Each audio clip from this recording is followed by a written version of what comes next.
Hello game changers.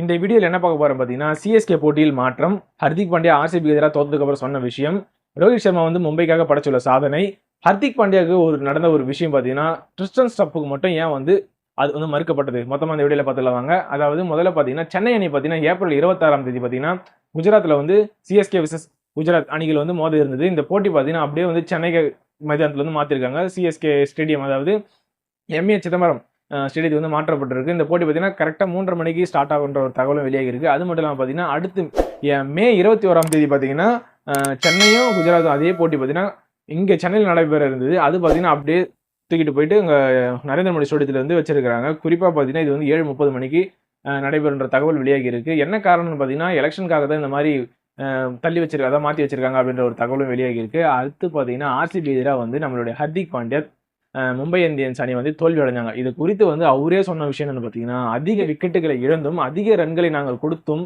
இந்த போட்டியில் தோல்வி அடைஞ்சிருக்கிறோம். குறிப்பாக பார்த்தீங்கன்னா பேட்டிங் பவுலிங் ரெண்டுத்திலுமே நாங்கள் சொதப்பிட்டோம் அப்படின்னு சொல்லியிருந்தாரு. கூடவே பார்த்தீங்கன்னா இந்த நிலை பார்த்தீங்கன்னா உடனடியாக மறுபரிசீலனை செய்து சீக்கிரமாக நாங்கள் முன்னுக்கு வரணும் அப்படின்னு சொல்லியிருந்தாரு. அடுத்த போட்டிக்கு வந்து கொஞ்சம் நாள் இருக்குது, கேப் இருக்கிறதுனால நாங்கள் அதில் வந்து நல்லா கம்பேக் கொடுன்னு சொல்லியிருந்தது. டாஸை ஜெயிச்சாலும் பேட்டிங் பவுலிங் எதனா ஒன்றுத்தில் வந்து நாங்கள் சொதப்பி எங்கள் மேட்சை விட்டுறோம்னு சொல்லியிருந்தாரு. பிச்சு தன்மை எப்படி இருந்தாலும் போட்டி வந்து பேட்டிங் பவுலிங் இதெல்லாம் சிறந்து இருந்ததுன்னா டாஸ் வந்து ஒரு முக்கியமான விஷயமா இருக்காது. நாங்கள் வந்து பேட்டிங் இல்லை பவுலிங் ரெண்டுத்தில் எதனா ஒன்று நாங்கள் ஸ்ட்ராங்காக இருந்தாலும் இல்லை ரெண்டுத்திலும் நாங்கள் சிறப்பாக செஞ்சால் எங்களுக்கு ஒரு டாஸ் வந்து ஒரு விஷயமாகவே கருதாது அப்படின்னு சொல்லியிருந்தாரு. பவர் பிளேவில் பார்த்தீங்கன்னா நாங்கள் பின்தங்கி இருக்கிறோம் அப்படின்னு சொல்லியிருந்தாரு.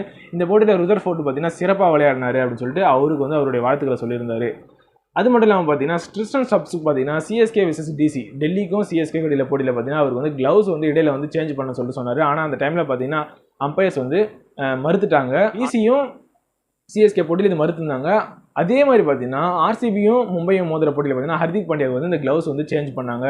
இது அதாவது என்ன க்ளவுஸ் சேஞ்ச் பண்ணணும்னா குறிப்பாக என்ன விஷயம்னு பார்த்தீங்கன்னா சேதம் அடைஞ்சிருந்தா, அதாவது க்ளவுஸ் வந்து சேதம் அடைஞ்சிருந்தால் மட்டும்தான் வந்து போட்டிக்கு நடுவில் வந்து அம்பையருடைய ரூலோட அம்பையருடைய அனுமதியோட சொன்னால் மட்டும்தான் மாற்ற முடியும். இது வந்து நம்ம அடிக்கடிலாம் மாற்ற முடியாது. ஸோ அது வந்து கிரிக்கெட்டுடைய ரூல்ஸ்லேயே இருக்குது. பட் இருந்தாலும் பார்த்தீங்கன்னா ஹர்திக் பாண்டியாவோட க்ளவுஸ் சேதம் அடைஞ்சதா என்னன்னு சொல்லிட்டு எனக்கு தெரியல. பட் இருந்தால் வந்து ஹர்திக் பாண்டியா மட்டும் இந்த செயல் நடந்தது, க்ளவுஸை மாற்றினாங்க. அதுவே வந்து ட்ரிஸ்டன் ஸ்டப்ஸுக்கு பார்த்தீங்கன்னா இந்த வாய்ப்பு வந்து மறுக்கப்பட்டிருந்தது. மும்பைக்காக ரோஹித் சர்மா படைச்ச சாதனை என்னன்னு பார்த்தீங்கன்னா, அதாவது மும்பைக்காக விளையாடி 6000 ரன்களை கடந்திருக்கிறாரு ரோஹித் சர்மா அவர்கள்.